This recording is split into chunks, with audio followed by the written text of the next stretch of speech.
अच्छा, जिस तरह बच्चों के लिए एक पेरेंटिंग इम्पॉर्टेंट होते हैं, यानी कि पेरेंट्स का जो बिहेवियर है बच्चों के लिए इम्पॉर्टेंट होता है, इसी तरह एक इम्पॉर्टेंट चीज़ जिसे हम गेम्स कहते हैं, गेम्स कितनी इम्पॉर्टेंट हैं ये समझना इंतहाई ज़रूरी है।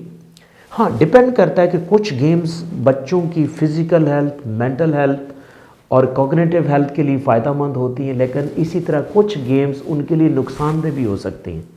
लेकिन आज मैं आपको वो गेम्स बताऊंगा जिससे बच्चों की ना सिर्फ मेंटल हेल्थ इम्प्रूव होती है, बल्कि आपके बच्चों में कॉग्निटिव हेल्थ भी इम्प्रूव होती है। अब कॉग्निटिव हेल्थ शायद आपके लिए एक नई टर्म हो। कॉग्निटिव हेल्थ का मतलब होता है क्या, एनालिटिकल स्किल्स आप में कितनी, ये कॉग्निटिव हेल्थ है। आप डिसीजन कितना अच्छा ले सकते हैं, ये आपकी कॉग्निटिव हेल्थ है। तो गेम्स ही क्यों ज़रूरी है इतना? देखें, जैसे आप बच्चे होते हैं ना, बच्चों का जो सबसे ज़्यादा माइंड काम करता है वो सबकॉन्शियस माइंड होता है। और सबकॉन्शियस माइंड ज़्यादा लफ्ज़ों से नहीं सीखता, सबकॉन्शियस माइंड ज़्यादा एक्टिविटी के ज़रिए सीखता है। और मैं आपको बताता चलूँ कि गेम्स जो है ना वो एक्टिविटी का बेहतरीन सोर्स हैं सिखाने के लिए। लेकिन ये ज़रूरी है कि गेम सिखाने वाली हो, कोई ऐसी गेम ना हो जिसका लीथल इफेक्ट हो बच्चों के ऊपर। हाँ, वो मैं आपको बताता हूँ कि अगर आप बच्चों के अंदर कॉग्निटिव हेल्थ इंप्रूव करना चाहते हैं, उसमें 3 तरह की गेम्स या टॉयज़ कह लें या एक्टिविटीज़ कह लें, ये आपने प्लान करनी है। और उसमें नंबर 1 जो एक्टिविटी या गेम्स हैं वो हैं एजुकेशनल गेम्स। यानी कि अगर आप बच्चों को ऐसी गेम्स लेके दें, ऐसे टॉयज़ लेके दें जो बच्चों के लिए लर्निंग का सोर्स हो, यानी कि उन गेम्स में मैं अक्सर फोकस करता हूं कि बच्चों को आप बिल्डिंग ब्लॉक्स लेके दें। यानी कि ऐसे ब्लॉक्स लेके दें जिसके ऊपर वो कोई शेप बनाएं। आप उन्हें एक्टिविटी दें कि ये शेप बनाएं, इससे ये शेप बनती है।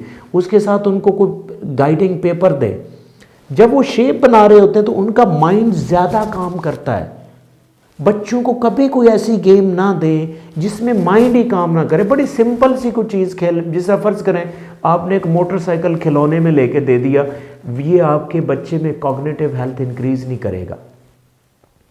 सो आपने बच्चों को नंबर 1 जो गेम्स या टॉयज़ लेके देने, उनका तल्लक कहीं ना कहीं लर्निंग के साथ हो। जिससे मैंने बिल्डिंग्स ब्लॉक बताया, जिसमें उन्हें पजल्स बताएं, जिसे सॉर्टिंग पजल्स होते हैं, पजल्स हो सकते हैं। इसके अलावा आपके बच्चों के लिए कुछ कार्ड गेम्स हो सकती हैं, प्लेइंग कार्ड्स हो सकते हैं। इस तरह की अगर आप बच्चों को गेम्स लेके देंगे तो इससे बच्चों में creativity, critical thinking, decision making, ये सारी चीज़ें इंप्रूव होंगी। और बच्चा जैसे ही ये चीज़ गेम करके निकलेगा तो उसमें एक सॉर्ट ऑफ हैप्पीनेस होगा, एक सॉर्ट ऑफ प्लेयर होगा, जिससे उसकी मेंटल हेल्थ भी बेहतर होती है। और नंबर 2 पे जो मैं टॉयज़ रिकमेंड करता हूँ, नंबर 2 के ऊपर वो मैं कहता हूँ कि आप आर्ट वाली चीज़ें, ठीक है, जो ऐसे मटेरियल जिसमें आर्ट वाली चीज़ें हैं, फॉर एग्जांपल डिफरेंट कलर के पेन हो सकते हैं, मार्कर्स हो सकते हैं, लेड पेंसिल्स हो सकती हैं, वो बड़े बड़े चार्ट्स के ऊपर एक आर्ट क्रिएटिविटी करें, उनको निकालने दें। उनका जो आर्ट है वो, जैसे आप उनको कोई असाइनमेंट ऐसी दे देंगे। देखिए, पहली बात तो ये मैंने आपको बताया कि बच्चों में ज़्यादा जो माइंड काम करता है वो सबकॉन्शियस माइंड होता है। अब सबकॉन्शियस माइंड आपको पता है लफ्ज़ों को इतना एंटरटेन नहीं करता। तो इस टाइम पे बच्चों को जितनी भी टेंजिबल एक्टिविटी आप करवाएंगे, बच्चे ज़्यादा लर्न करेंगे। और नंबर 3 पे मैं कुछ ऐसी बुक्स आपको रिकमेंड करूँगा। बुक्स पहली बात तो है कि रीडिंग यानी कि कॉम्प्रीहेंशन एक ऐसी एक्टिविटी है जो आपके ब्रेन की न्यूरोप्लास्टिसिटी बढ़ाती है। यानी कि आप अगर बच्चों को रीडिंग एक्टिविटी ऐसी दे रहे हैं, और रीडिंग हमेशा आपके अंदर एक क्रिएटिविटी बढ़ाती है, आप में न्यूरोप्लास्टिसिटी बढ़ेगी।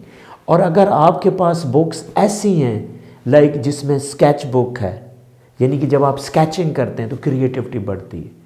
आपका जो ब्रेन में कनेक्शन है, ब्रेन सेल के जो कनेक्शन है वो इंक्रीज होते हैं। यानी कि जो सिनेप्टिक प्लास्टिसिटी का प्रोसेस है वो जब ज़्यादा होता है तो आपके ब्रेन में कनेक्शन ज़्यादा बनते हैं। देखिए, अगर आप बच्चे में एक्टिविटी नहीं करवाएंगे, आपके ब्रेन के कनेक्शंस नहीं बनेंगे।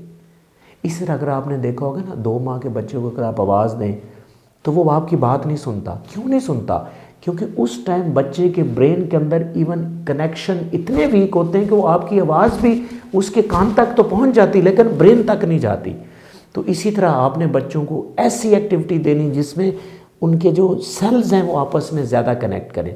तो मैंने आपको 3 तरह की जो गेम्स बताई हैं, जिसमें एजुकेशनल गेम्स हैं, जिसमें आर्ट रिलेटेड एक्टिविटीज़ हैं, और तीसरा नंबर पे बुक्स हैं। अगर आप बच्चों को टॉयज़ के अंदर इस तरह की चीज़ें एंटरटेन करें जिससे ना सिर्फ उनकी मेंटल हेल्थ रिलैक्स फील करेंगे बल्कि उनकी कॉग्निटिव हेल्थ भी बेहतर होगी। Thank you.